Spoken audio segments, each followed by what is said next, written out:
আমাদের সমাজে আমরা অনেকে নিয়ে অহংকার করি, অনেকে গৌরব করি। বিশ্বাস করেন, আমার ভিতরে যদি তাকওয়া না থাকে, আমার এই দেহর, আমার এই আমলের, আমার এই সাদাকার এক বিন্দু দাম আমার রবের কাছে নাই। কারণ আল্লাহ সুবহানাহু ওয়া তাআলা আমার শান শৌকত দেখেন না, আমার সৌন্দর্য দেখেন না। আল্লাহ সুবহানাহু ওয়া তাআলা আমার উপরের কতটা ফিটফাট আল্লাহ দেখেন না। আপনি একটা দিনে চিন্তা করেন, যদি কিনা বাংলাদেশের প্রতিটা মানুষের কাছে এক একটা করে ধরে নেন একটা মিনি সিসি ক্যামেরা ফিট করে দেওয়া হয় এবং তার প্রতিটা কাজ মনিটরিং করা হয়, এমন যদি করা হয় প্রত্যেকটা মানুষের কাছে দেওয়া এবং এটা প্রশাসনের কাছেই তার সব ফুটেজ চলে যাচ্ছে, বলেন তো এই বাংলাদেশ সুন্দর সোনার বাংলাদেশ হইতে কয়দিন সময় লাগবে? সবাই ভালো হয়ে যাবে না? সবাই ফেরেশতা হয়ে যাবে না? সবাই ফেরেশতা হয়ে যাবে। কারণ যদি কিনা কেউ ছোটখাটো কোনো অন্যায় করে, সবগুলো মনিটরিং করছে কে? প্রশাসন। এবং পানিশমেন্টেরও অভাব হবে না। এই সমাজটা একেবারেই সুন্দর একটা শান্তময়, মনে হবে যেন জান্নাতের হিমেল হাওয়া বচ্ছে এই বাংলাদেশ, আসলে সোনার বাংলা হবে সেই দিন। কিন্তু আল্লাহ সুবহানাহু ওয়া তাআলা আমরা জানি না, আল্লাহ সুবহানাহু ওয়া তাআলা আমাদের প্রত্যেকের কাছে একটা সিসিটিভি ফিট করে দিয়েছেন। প্রত্যেকটা সিসিটিভি আল্লাহ সুবহানাহু ওয়া তাআলা প্রত্যেকটা মানুষের কাছে ফিট করে দিয়েছেন। সেটা কি? আল্লাহ সুবহানাহু ওয়া তাআলার ভয়, যেটাকে বলা হয় তাকওয়া। আপনি আমি অন্ধকার জায়গায় যাচ্ছি যেখানে কেউ দেখছে না, এখানে কি একজন দেখার মতো তিনি নেই? সব ফুটেজ কি তার কাছে নাই? এমন ভাবে আছে, কিয়ামতের কঠিন দিন আল্লাহ সুবহানাহু ওয়া তাআলা যখন আমাদের আমলনামাগুলো পেশ করবেন, এই সময় আল্লাহ সুবহানাহু ওয়া তাআলা বলবে পড়ো। ওই যে একটু আগে সূরা বানী ইসরাঈলের 14 নম্বর আয়াত যেটা আমি বললাম, যখন বান্দাগুলো তার আমলনামাগুলো পড়বে তখন তারা বলবে কি মা লিহাযাল কিতাব লা ইগাদিরু সগীরাতাও ওয়ালা কাবীরা ইল্লা আহসাহা। এটা কেমন কিতাব যে কিতাবের ভিতরে একটা ছোট্ট একটা বিন্দু পরিমাণ গুনাহ এবং সওয়াব কোনোটাই বাদ দেওয়া হয়নি। আপনি কি মনে করেন এই ডিভাইস যে ক্যামেরা, এই ক্যামেরার চেয়ে আল্লাহর ক্যামেরার লেন্স কম, সেটার পাওয়ার কম, সেটাই ছোটখাটো বিষয়গুলো এড়িয়ে যাবে? বিষয়টা কি এমন? তাহলে আপনি আমি কিভাবে গুনাহ করতে পারি? আল্লাহ আমাদেরকে হেফাজত করুক। আল্লাহ। কাজেই এটা একটি সোনালী যুগ আমি বলবো, যদি কিনা সত্যি আমরা সেটা কাজে লাগাতে পারি। আল্লাহ সুবহানাহু ওয়া তাআলা আমাদের জন্য জান্নাতটাকে সহজ করার জন্য সুন্দর একটি ব্যবস্থা আল্লাহ সুবহানাহু ওয়া তাআলা করে দিচ্ছেন ইনশাআল্লাহ তাআলা। তো সেটার জন্য আমরা হতাশ নই, বরং আমাদের প্রস্তুতি নিতে হবে। আসুন সেই প্রস্তুতির প্রথম যে ঘাট, সেটা নিয়ে আজকে আমরা কথা বলবো ইনশাআল্লাহ। ধরে নেন আমরা যদি কিনা এমন একজন লোকের কাছে এই দেশের দায়িত্ব দেই, এক্সাম্পল বলছি, এমন একটি লোকের কাছে এই দেশ সংরক্ষণের জন্য দায়িত্ব দিলাম, কিন্তু সেই লোকটা, আচ্ছা দেশ দরকার নেই, ওদিকে বললে আবার সমস্যা, আমি একটু অন্য সাইডে বলি। ধরে নেন আপনার ফ্যামিলিটাকে সুন্দরভাবে সাজানোর জন্য আপনি একজনের উপরে দায়িত্ব চাপিয়ে দিয়েছেন, সে হলো আপনার বড় ছেলে। ধরে নেন আপনি হজে যাচ্ছেন, প্লাস আপনার আহলিয়া তিনিও হজে যাচ্ছেন, এখন দুইজন হজে যাবে। তো দুইজন হজে যাবে, এখন বাসায় তো একজনের দায়িত্ব দিতে হবে, তাই না? এখন দায়িত্ব আপনি দিলেন আপনার বড় ছেলের কাছে। আপনার বড় ছেলে কি করলো? যদি কিনা এমন হয় যে না, ওর কাছে দায়িত্ব দিলে ও আপনার সংসারে যা আছে সব লুটোফুটে খেয়ে একেবারে ঢুস করে দিয়ে দিবে, আপনি কি এমন কারোর কাছে দিবেন? দিবেন না। আবার আপনি তার উপরেই ছেড়ে দিবেন যিনি প্রকৃতপক্ষে আপনার আমানতটাকে সংরক্ষণ করতে পারবে, তাই নয় কি? ঠিক আল্লাহ সুবহানাহু ওয়া তাআলা তিনিও বললেন এই গোটা জাতির দায়িত্ব নেওয়ার জন্য এমন কিছু শ্রেণী প্রয়োজন, এমন কিছু মানুষ প্রয়োজন যাদের কাছে রাতের আধারে, যে সময় কেউ থাকবে না, এই সময় যেমন সে মানুষের হক বিনষ্ট করবে না, যে সময় কোনো মানুষের উপরে নির্মম নির্যাতন চালাবে না, একইভাবে মিডিয়ার সামনে এসে আবার ফেরেশতা সাজবে না, সে সবসময়ের জন্য সমান থাকবে, এরকম এক শ্রেণীর লোকের প্রয়োজন। আচ্ছা বলেন তো, আমাদের সমাজের প্রতিটা মানুষ যদি এমন হয়ে যায় যে প্রত্যেকেই সর্বস্থানে যেখানেই যায় না কেন সেখানেই সে কোনো অন্যায় করে না, সে মনে করে না পৃথিবীতে সব কিছু না দেখলেও আমার রব আমার প্রতিটা কাজ তিনি পর্যবেক্ষণ করছেন এবং প্রতিটার জন্য আমার জীবনের প্রত্যেকটা পুঙ্খানু হিসাব সে রবের কাছে দাঁড়িয়ে একদিন আমাকে দিতে হবে। এই চিন্তা যদি কোনো মানুষ করে, তার দিয়ে কোনো অন্যায় অপরাধ করা সম্ভব? সেই লোকটার কাছে আপনি কোনো জিনিস যদি রেখে দেন, সেটা কি আমানত খেয়ানত হওয়া সম্ভব? সেই লোকটা থেকে কি আপনার মেয়ে, আপনার বোন, আপনার স্ত্রী, আপনার নারী কুল যারা রয়েছেন তারা কোনোভাবে নির্যাতিত হবে? এটা কি সম্ভব? কখনোই সম্ভব না।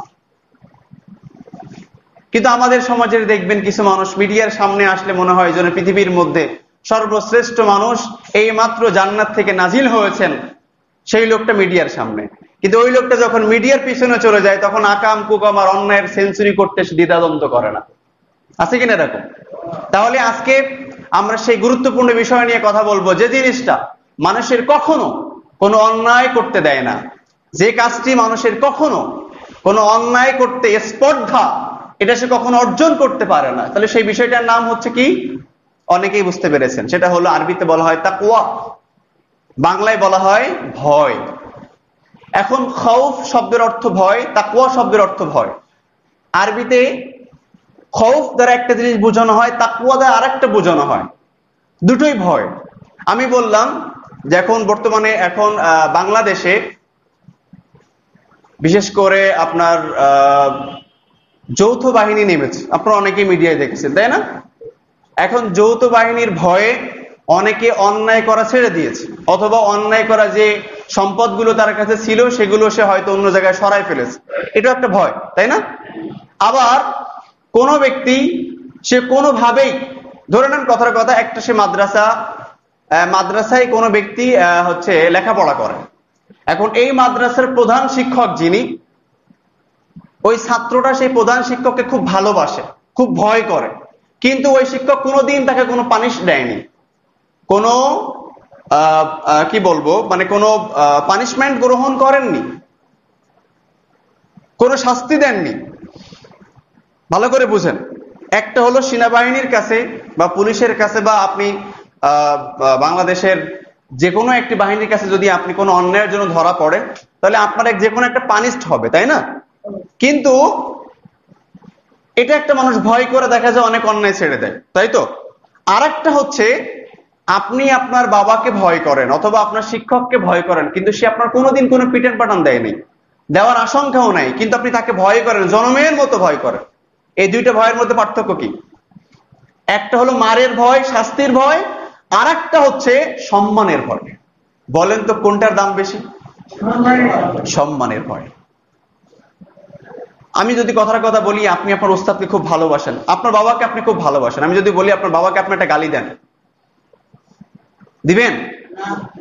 কোন সন্তান এটা দিবেন না, কারণ সে বাবাকে সে পছন্দ করে, ভয় পায়, সম্মানের ভয়, ভালোবাসার ভয়। সে বলে আমার জীবন থাকতে আমার বাবাকে একটা গালি দিতে আমি পারবো না, এরকম বলে না? বলে। কিন্তু একই ভাবে আপনি আপনার একজন ব্যক্তিকে আপনি ধরে নেন খুবই ভয় পান, কিন্তু ভয় পান তার পানিশমেন্টের ভয়, তার শাস্তির ভয়। এখন এই বেচারা যদি এর থেকে আপনি একটু পিছনে থাকেন তাহলে বলেন তো তাকে আপনি ভয় করবেন? সে এখন নাই, কিন্তু এখন তাকে যদি গালি দিতে বলা হয় আপনি গালি দিতে দ্বিধা করবেন? বরং বলবেন ওর জন্যই তো যত জ্বালা। কিন্তু সামনাসামনি হয়তো আপনি কিছু বলেন না, কারণ সামনে বললে আবার কি আছে, মায়ের আছে। কিন্তু আপনার বাবাকে আপনি সামনেও যেমন শ্রদ্ধা করছেন, পিছনেও তেমন করছেন, কারণ এটা সম্মানের ভয়। ঠিক তাকওয়া এবং খৌফের মধ্যে পার্থক্য হলো এটা। তাকওয়া শব্দের অর্থ হচ্ছে সম্মানের সহিত ভয় করা, আর খৌফ শব্দের অর্থ হচ্ছে এমনিই তার পানিশমেন্টের ভয় করা, তার শাস্তির ভয় করা। আল্লাহ সুবহানাহু ওয়া তাআলা বলেন তাকওয়া। এখন এই তাকওয়া নিয়ে আমরা যদি কথা বলি, তাকওয়া এক জিনিস, খৌফ আর এক জিনিস। খৌফ মানে আপনি জাহান্নামকে ভয় পাচ্ছেন, আপনি কিয়ামত দিবসকে ভয় পাচ্ছেন, আপনি মৃত্যুর কষ্টকে ভয় পাচ্ছেন, এটা একটা ভয়। আর আপনি কোন জায়েজ কাজ সেটাও পর্যন্ত আপনি আল্লাহ অপছন্দ করেন, অথবা দেখা যায় কোন একটা কাজ না করলে আপনার কোনো গুনাহ নেই, কিন্তু আপনি সেটাকে আরো বেশি করে করতেছেন। সরি, মানে একটা জিনিস করলে আপনার না করলে কোনো গুনাহ নেই, করলে সওয়াব আছে, কিন্তু এটা বাধ্যতামূলক না। ধরুন কিয়ামুল লাইল, কিয়ামুল লাইলকে আল্লাহ সুবহানাহু ওয়া তাআলা আমাদের উপর বাধ্যতামূলক করেছেন? করেন নাই। ইশরাকের সালাত, চাষ্টের সালাত এগুলো বাধ্যতামূলক করেন নাই। নফল সিয়াম বাধ্যতামূলক করেন নাই। কিন্তু আপনি করতেছেন আল্লাহকে খুশি করার জন্য, আল্লাহকে ভালোবেসে। বলেন তো এটা কি আপনি কি আল্লাহর পানিশমেন্টের কি ভয় করতেছেন নাকি পছন্দ করতেছেন তাই? আল্লাহকে ভালোবেসেছেন তাই? ভালোবাসার ভয়, এটাকে বলা হয় তাকওয়া। এবার আসেন তাকওয়া এবং খৌফ নিয়ে আমরা কিছু কথা বলি ইনশাআল্লাহ। আজকে আমরা আলোচনা করব তাকওয়া কি জিনিস, এটার উপকারিতা কি এবং তাকওয়ার দৃষ্টান্ত কি। ইনশাআল্লাহ তাআলা যুগের শ্রেষ্ঠ মানুষের কিছু উপমা আমি আপনাদের সামনে উপস্থাপন করব ইনশাআল্লাহ তাআলা। প্রথমে আল্লাহ সুবহানাহু ওয়া তাআলা সূরা হাশর, এই সূরা কোরআনে কারীমের 59 নম্বর সূরা, এই সূরার 18 নম্বর আয়াত আমাদের প্রায় সকলেরই মুখস্থ।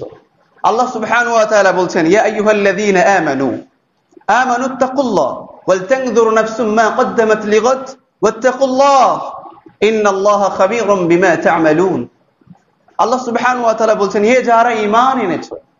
তার মানে আল্লাহ স্পেশাল কিছু মানুষদেরকে এখানে বলছেন, যারা আমরা আল্লাহকে বিশ্বাস করি, পরকাল দিবসকে বিশ্বাস করি, আল্লাহকে প্রকৃতপক্ষে ভয় করি, তাদেরকে আল্লাহ বলছেন হে যারা ঈমান এনেছো, তোমাদেরকে আমি আল্লাহ বলছি। মহব্বত করে আল্লাহ বলছেন, এখানে হরফে নেদা আল্লাহ ইউজ করেছেন। নেদা মানে যেটা ভালোবেসে ডাকা হয়। আল্লাহ পাক আমাদেরকে ভালোবেসে স্নেহ মাখা কণ্ঠে বলছেন, হে আমার পছন্দের ঈমানদার বান্দারা একটু শোনো। আল্লাহ সুবহানাহু ওয়া তাআলা বলছেন, আমানুত্তাকুল্লাহ, তুমি আমি আল্লাহকে ভয় করো। আচ্ছা বলেন, যারা ঈমান এনেছে তারা কি আল্লাহকে ভয় করে না? কিন্তু আল্লাহ কেন বলেন আমানুত্তাকুল্লাহ, তোমরা আমাকে ভয় করো?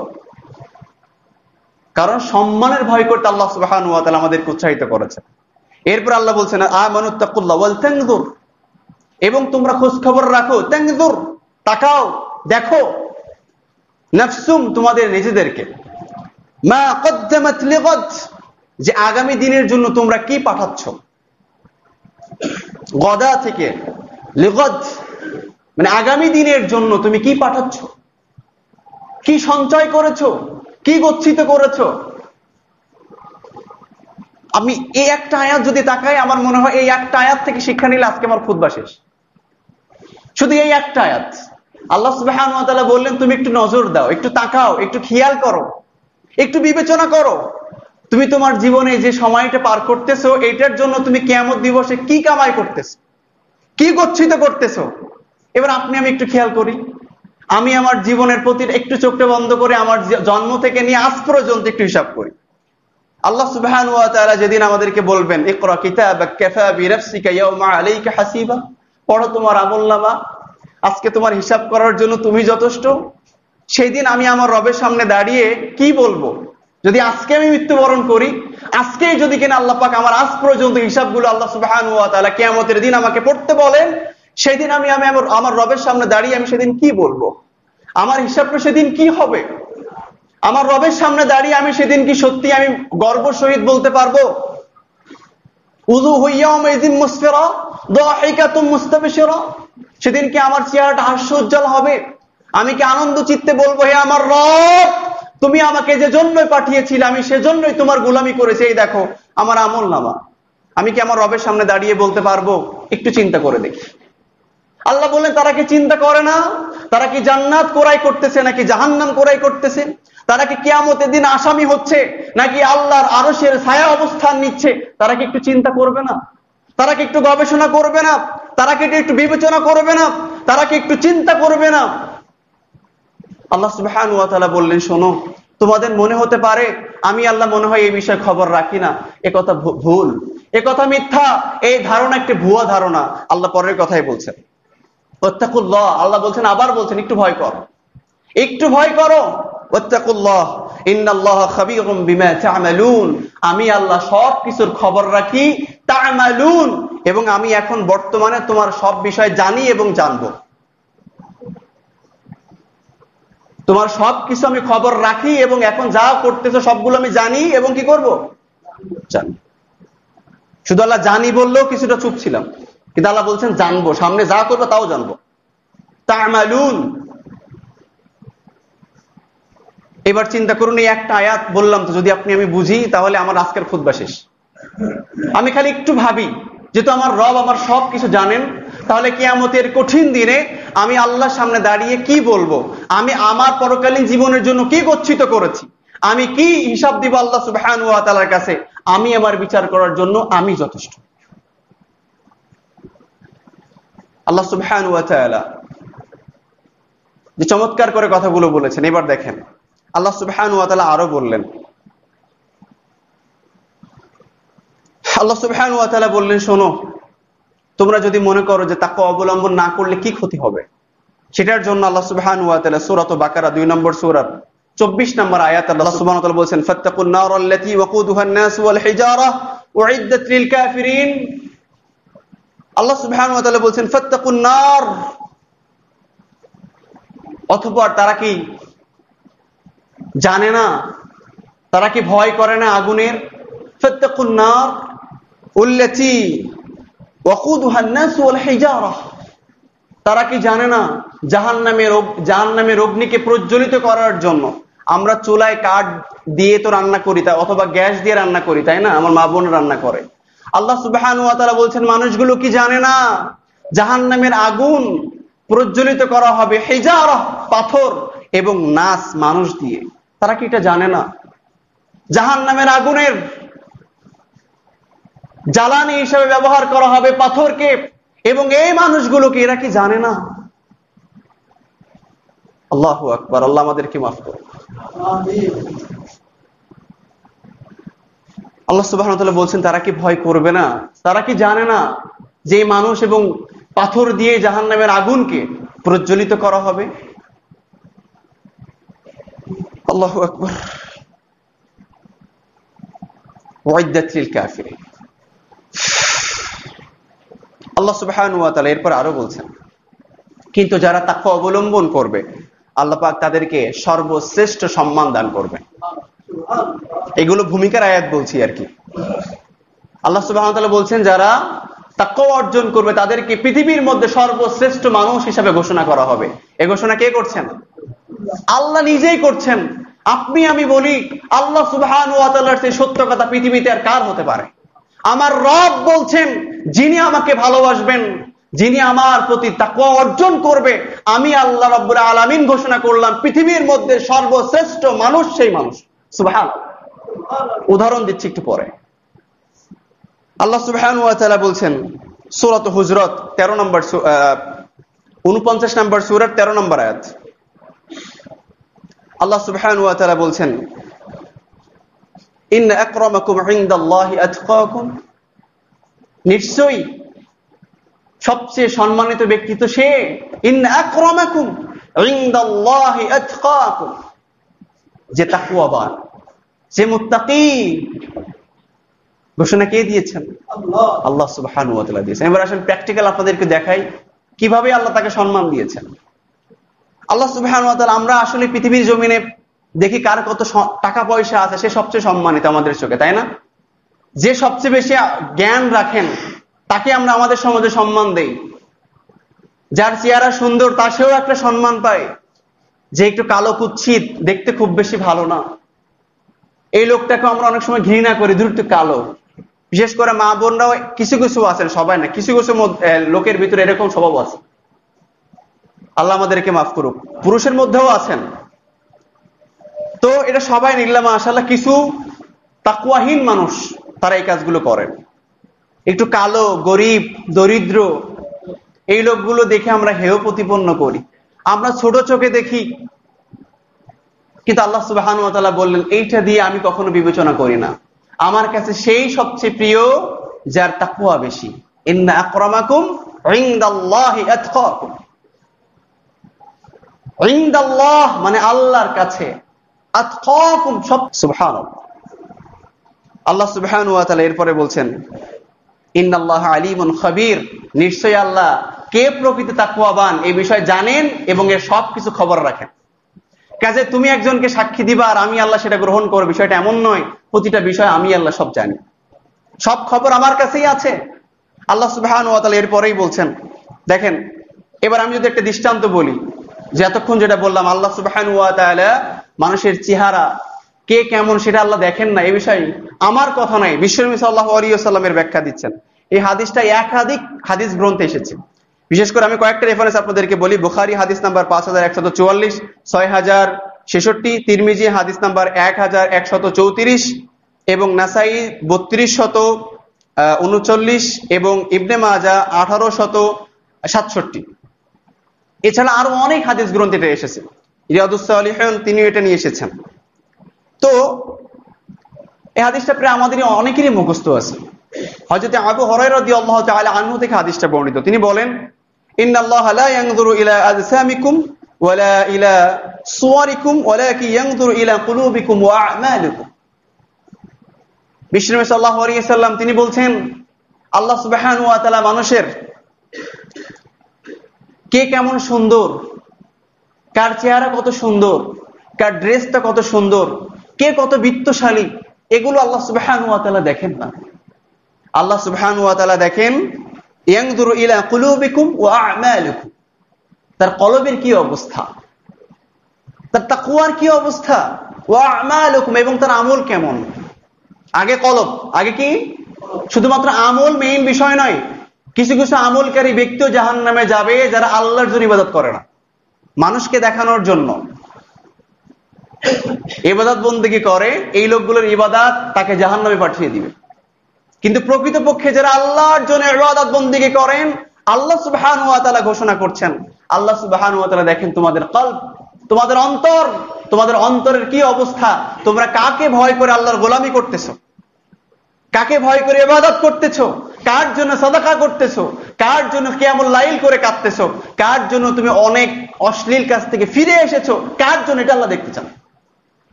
দেখেন, এবার আসেন প্র্যাকটিক্যাল একটা নমুনা বলি। ইবনে আব্বাস রাদিয়াল্লাহু তাআলা আনহু তিনি নিজেই বলছেন, রাইসুল মুফাসসিরিন যাকে বলা হয়, তিনি তাফসীর করতেছেন যে আল্লাহ সুবহানাহু ওয়া তাআলা বিলাল রাদিয়াল্লাহু তাআলা আনহুর মতো একজন হাবাসী, কালো কুৎসিত কৃষ্ণ বর্ণের একজন সাহাবীকে, একজন কৃতদাসকে এতটা আল্লাহ সুবহানাহু ওয়া তাআলা তার তাকওয়ার কারণে সম্মান দান করেছেন, যে সম্মানটা অন্য আর কোন সাহাবীকে বিশ্বনবী সাল্লাল্লাহু আলাইহি ওয়াসাল্লাম অথবা আল্লাহ সুবহানাহু ওয়া তাআলা দেননি। বিশ্বনবী সাল্লাল্লাহু আলাইহি ওয়াসাল্লাম নবুয়ত প্রাপ্ত হওয়ার পর থেকে 13টি বছর নির্মম নির্যাতনের শিকার হয়েছেন মক্কাতে। এক পর্যায়ে মক্কা থেকে তিনি হিজরত করেছেন। এই মক্কা বিজয় করা, কাবা বিজয় করা, সেখানে মুসলিমদের জন্য এটা উন্মুক্ত করা, স্বাধীন করা, তাদের একটা অন্তরের খোরাক যোগান, এটা ছিল তাদের প্রত্যাশা, এটাই ছিল মুমিনদের তামান্না। অনেক প্রচেষ্টার পরে এক পর্যায়ে আমরা জানি 8ম হিজরিতে কাবা মক্কা কি হয়, বিজয় অর্জন করে। এই যে বিজয় অর্জন করাটা, এই সময় যখন কাবা চত্বর বিজয় হয়ে যায়, তখন সালাতের জন্য আযান দেন তিনি কে?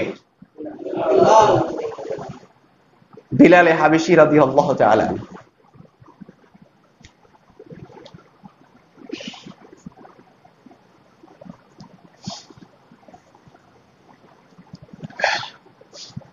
এই বিলাল রাদিয়াল্লাহু তাআলা আনহু তিনি আল্লাহ সুবহানাহু ওয়া তাআলার এতটা বেশি কৃতজ্ঞ হয়েছিলেন, এতটা তাকওয়া অবলম্বন করেছেন, আল্লাহ সুবহানাহু ওয়া তাআলা তাকে এত বেশি পছন্দ করেছেন, সেখানে আযান দেওয়ার জন্য কোন সাহাবীকে আল্লাহ সুবহানাহু ওয়া তাআলা পারমিশন দেননি।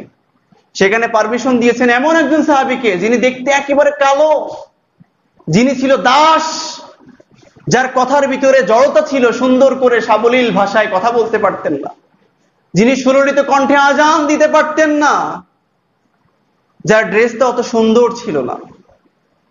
কিন্তু বিশ্বনবী সাল্লাল্লাহু আলাইহি ওয়াসাল্লামের পরে যার অবস্থান ছিল, তিনি হচ্ছেন হযরতে বিলাল হাবশী রাদিয়াল্লাহু তাআলা।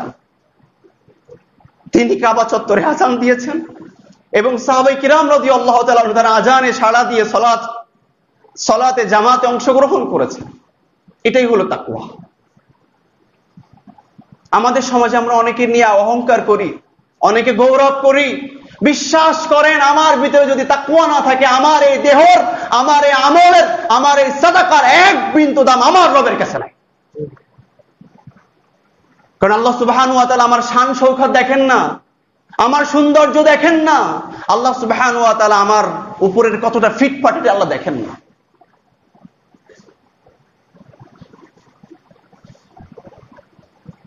তাকওয়া কি জিনিস? তাকওয়া সম্পর্কে একাধিক পুরস্কারের কথা কোরআন এবং হাদিসে উল্লেখ করা হয়েছে। তাহলে আপনি আমি চিন্তা করে দেখি, যদি কিনা প্রকৃতপক্ষে একটা লোক আল্লাহকে ভালোবাসে, সেই লোকটা কি কখনো কোনো অন্যায় করতে পারবে যদি এখানে কেউ নেই?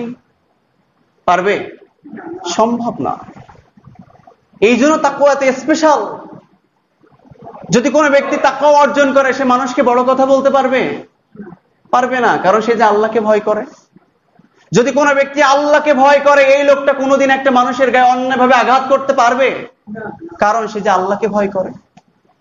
আপনি একটা দিনে চিন্তা করেন, যদি কিনা বাংলাদেশের প্রতিটা মানুষের কাছে এক একটা করে, ধরে নেন, একটা মিনি সিসি ক্যামেরা ফিট করে দেওয়া হয় এবং তার প্রতিটা কাজ মনিটরিং করা হয়, এমন যদি করা হয় প্রত্যেকটা মানুষের কাছে দেওয়া এবং এটা প্রশাসনের কাছেই তার সব ফুটেজ চলে যাচ্ছে, বলেন তো এই বাংলাদেশ সুন্দর সোনার বাংলাদেশ হইতে কয়দিন সময় লাগবে?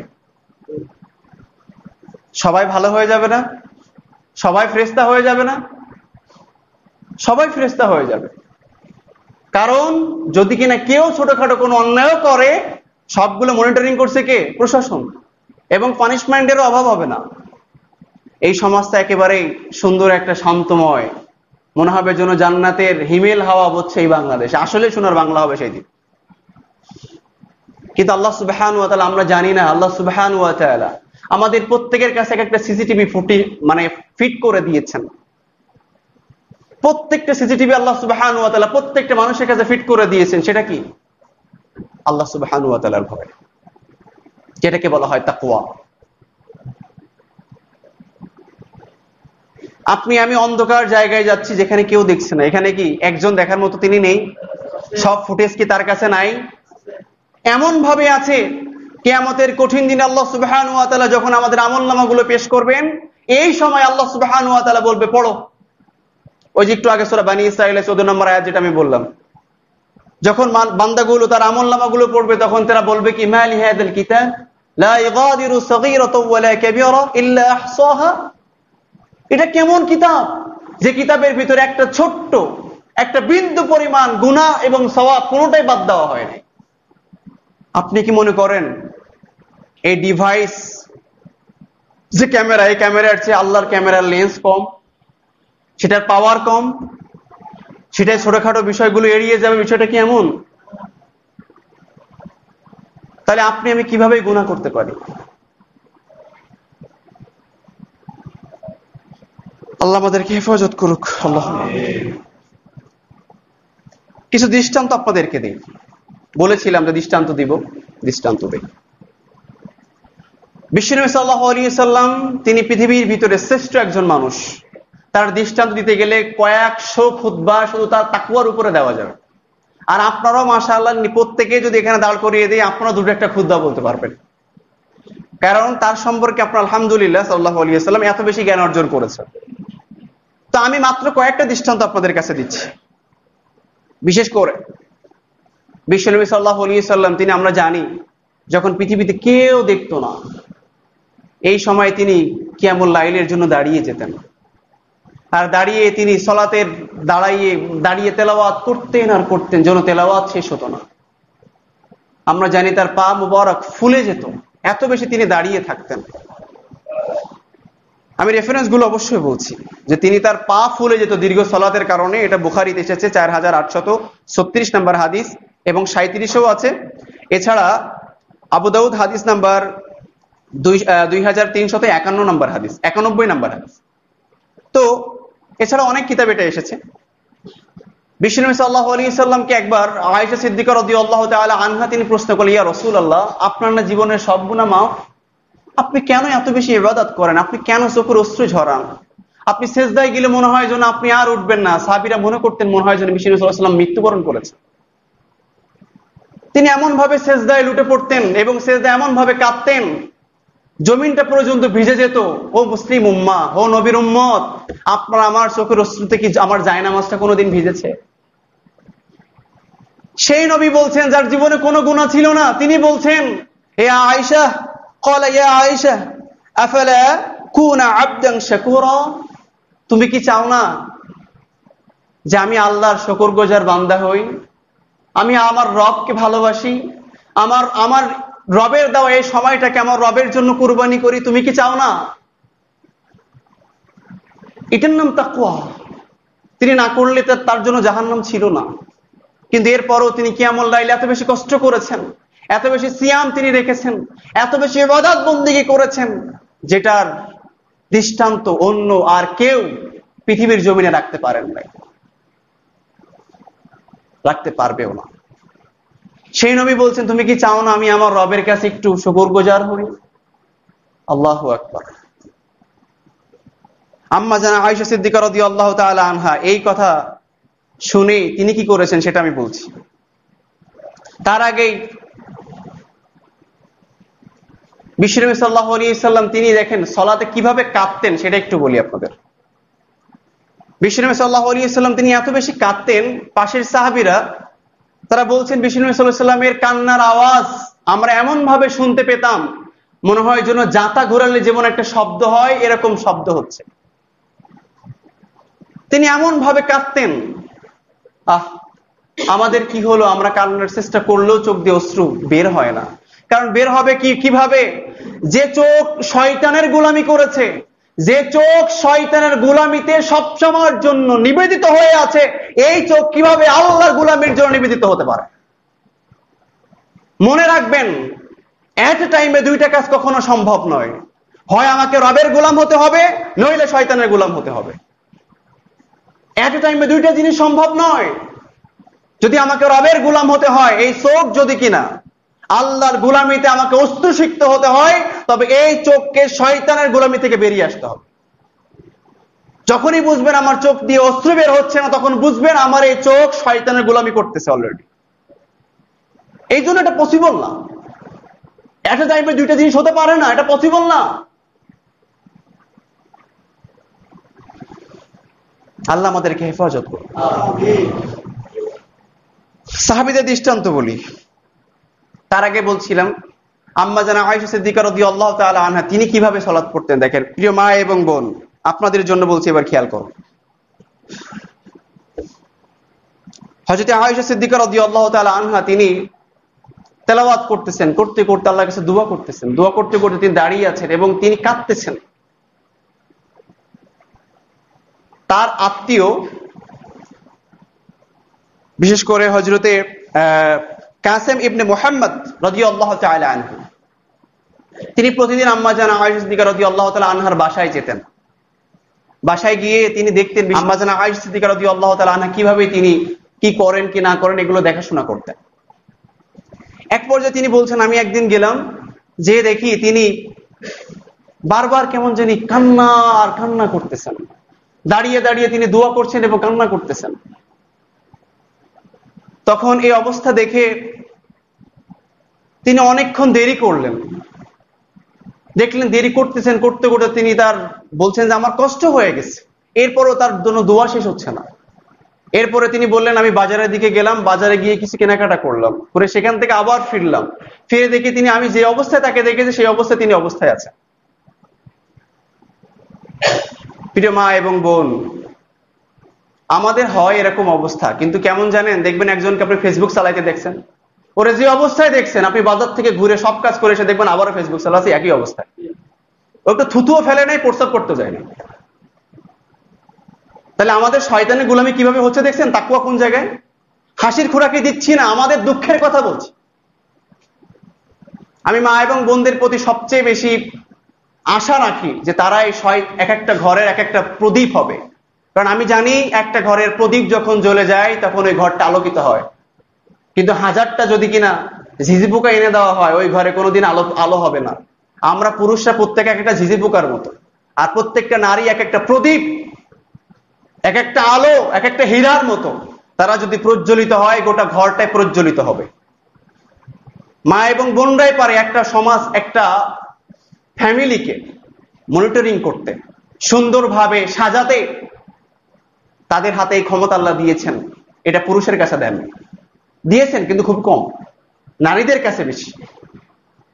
কাজেই কারণ আল্লাহ সুবহানাহু ওয়া তাআলা এটা বলেছেন, আমার কথা নয়, সূরা ইউসুফের মধ্যে আল্লাহ সুবহানাহু ওয়া তাআলা বলেছেন যে নারীদের কৌশলটা সবচেয়ে কঠিন।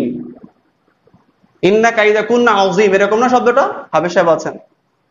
ইন্না কাইদাকুন্না আযীম, নিশ্চয়ই তাদের কৌশলগুলো মহান, আল্লাহ মহান বলেছেন। কিন্তু শয়তানের চক্রান্তকেও আল্লাহ মহান বলেন নাই। আল্লাহ বলছেন শয়তানের চক্রান্ত দুর্বল। ইন্না কাইদা শাইতানু কানা যায়ীফা, দুটোই কোরআনের আয়াত। আমরা শয়তানকে সবচেয়ে ভয় পাই না, সে শয়তানকে আল্লাহ বলছেন দুর্বল। কিন্তু নারীদের কৌশলকে আল্লাহ সুবহানাহু ওয়া তাআলা বলছেন আযীম, মানে মহান। কাজে আসুন মা এবং বোন, আপনারা এগিয়ে আসুন। অবশ্যই আপনাদের মাধ্যমেই ইসলামের অনেক কল্যাণ হবে ইনশাআল্লাহ তাআলা। যাই হোক, সাহাবীদের আরো অনেক দৃষ্টান্ত আপনাদের কাছে দেওয়া যায়, কিন্তু একটা দৃষ্টান্ত দেই এবং সালাফ থেকে একটা দৃষ্টান্ত দিয়ে আমি আলোচনা শেষ করব। দেখেন তাকওয়া কাকে বলে। হযরত আবু বকর সিদ্দিক রাদিয়াল্লাহু তাআলা আনহু, তিনি এমন একজন সাহাবী, দুনিয়া থেকে জান্নাতের সার্টিফিকেট পেয়েছেন, যাকে জান্নাতের প্রত্যেকটা দুয়ার থেকে ডাকা হবে এবং বলবে আসেন আপনি আমার ভিতরে প্রবেশ করেন। যাকে পাওয়ার জন্য জান্নাতটাই ব্যাকুল, আর আমরা তো জান্নাত পাওয়ার জন্য ব্যাকুল, তাই না? কিন্তু তাকে পাওয়ার জন্য জান্নাত ব্যাকুল হয়ে যাবে। এই সাহাবী, তার একজন দাস ছিল, আজাদকৃত দাস। এই দাস তাকে মাঝে মধ্যে হাদিয়া দিতেন, কিছু গিফট দিতেন। তিনি একদিন কিছু গিফট নিয়ে এসেছেন, নিয়ে আসার পরে বলছেন আপনি এটা খান। তিনি আগেও কিছু দিয়েছেন, খেয়েছেন, এবং জানে সে বিশ্বস্ত, সে হালাল খাবারই দেয়। হুট করে একদিন তিনি খাবার খাওয়ানো শেষ, এরপরে বলছেন আপনি কি জানেন আমি যে খাবারটা আপনাকে দিয়েছি, এই খাবারটা কোন জায়গা থেকে আমি আয় করেছি? তিনি বললেন না, তা তো আমি জানি না। তখন তিনি বলছেন এই খাবারটা আমি জাহিলি সময়, যখন আমি ঈমান গ্রহণ করি নাই, এই সময় আমি একজনকে একটা ধাঁধা দিয়েছিলাম, মানে একটু গণক সেজেছিলাম। তিনি বললেন যে শোন, তুই এভাবে এই করবি, দেখবি তো এটা হবে। কিন্তু উনি বলছেন যে আসলে আমি গণক ছিলাম না। এক তো গণকগিরি একটা শিরক, একটা হারাম, এরপরও আমি এবার করছি ধোঁকাবাজি, কারণ আমি গণক ছিলাম না, আমি গণক সম্পর্কে জানতাম না। তার মানে হারামের উপরে হারাম, মানে হারাম স্কয়ার। তো এরপরে হচ্ছে তিনি বলছেন যে আমি এভাবেই তাকে ধোঁকা দিয়েছিলাম এবং আজকে তার সাথে আমার দেখা। সে বলছে তুই যা বলছিলি আসলে বাস্তব হয়েছে, এক কাজ কর, তোর সাথে যে কন্ট্যাক্টটা ছিল এটা আজকে নিয়ে নে। তো উনিও নিয়ে এসেছেন। নিয়ে আসার পরে ওই দিয়ে কিছু কিনে তার মুনিব আবু বকর সিদ্দিক রাদিয়াল্লাহু তাআলা আনহুকে দিয়েছে। দেওয়ার পরে এবার তিনি সেটা খেয়েও ফেলেছেন। ফেলার পরে বলছেন যে আমি এভাবেই তো এটা আয় করেছি। তিনি তখন রেগে গেলেন এবং গিয়ে বলছেন তুমি এই খাবারটা কেন আমাকে খাওয়িয়েছো? এরপরে তিনি পানি পান করলেন, মুখের ভিতরে আঙ্গুল ঢুকিয়ে দিলেন, দিয়ে যতক্ষণ পর্যন্ত ওই খাবার বের হয় নাই পরিপূর্ণরূপে, ততক্ষণ পর্যন্ত তিনি ক্ষান্ত হন নাই। আর আমরা যদি কিনা এরকম খাবার খেয়েও ফেলি ইচ্ছা করে, তখন বলতাম কি আস্তাগফিরুল্লাহ আস্তাগফিরুল্লাহ, আরে খেয়ে ফেলাম, আল্লাহ তুমি মাফ করো, ইন্নাল্লাহা তাওয়াবুর রাহিম, আস্তাগফিরুল্লাহ। তাকওয়া, দেখেন তাকওয়া কাকে বলে, এবং তাকওয়ার অনেক বৈশিষ্ট্য আমি আগেই বলে ফেলেছিলাম। আর আমাদের তাকওয়া কেমন জানেন, সেটা আমি বলতেছি আরেকটু পরে, একটা উদাহরণ দিই। এখন রেফারেন্সটা কোথায়? সহিহ বুখারী হাদিস নাম্বার 3842। এবার তাহাবীদের, সালফে সালিহিনদের একটি বৈশিষ্ট্য বলেই আলোচনা শেষ করি। বিশেষ করে ইমাম নববী রাহিমাহুল্লাহ, তিনি একটি কিতাব রচনা করেছেন তাহজিবুল আসমা। এই কিতাবের 173 নম্বর পৃষ্ঠা, প্রথম খণ্ডে, এখানে তিনি একটি ঘটনা নিয়ে এসেছেন। ইমাম শাফি রাহিমাহুল্লাহ, ইনার একজন শাফি মাযহাবের একজন বড় ইমাম, শায়খ ইমাম আবু ইসহাক আশ-শিরাজি, তিনি অত্যন্ত গরিব ছিলেন, কিন্তু অনেক তাকওয়াবান ছিলেন। ভালো করে বুঝলেন, তিনি কি ছিলেন? দরিদ্র ছিলেন, টাকা পয়সার অনেক, মানে অর্থ সম্পদে অনেক সংকট ছিল, কিন্তু তিনি অনেক বেশি মুত্তাকি ছিলেন। একটু ভালো করে খেয়াল করেন, এখানে আমাদের জন্য অনেক শিক্ষা আছে। এই আল্লাহর বান্দা রাহিমাহুল্লাহ, তিনি এক মসজিদে বসেছেন, সেখানে হয়তো কিছু আমল করেছেন, কিছু হয়তো খেয়েছেন বা একটু রেস্ট নিয়েছেন। নেওয়ার পরে তার কাছে একটা মাত্র দিরহাম ছিল বা একটা মাত্র পয়সা ছিল, কিন্তু সেইটা তার জন্য অনেক বেশি গুরুত্বপূর্ণ, কারণ তার কাছে ওই একটাই ছিল, আর কিছু ছিল না, এবং তিনি ছিলেন দরিদ্র। এই তাহাবী অথবা এই ইমাম, এই সালাফ, তিনি ওখান থেকে চলে গেলেন, যাওয়ার পরে যখন তার টাকাটার জন্য বা মানে ওই দেরহামটা খুব প্রয়োজন মনে হচ্ছিল বা দিনারটা প্রয়োজন মনে হচ্ছিল, তখন তিনি পকেট থেকে বের করতে চাইলেন বা পুটলা থেকে বের করতে চাইলেন, দেখলেন যে না, ওই টাকাটা ওখানে আর নাই।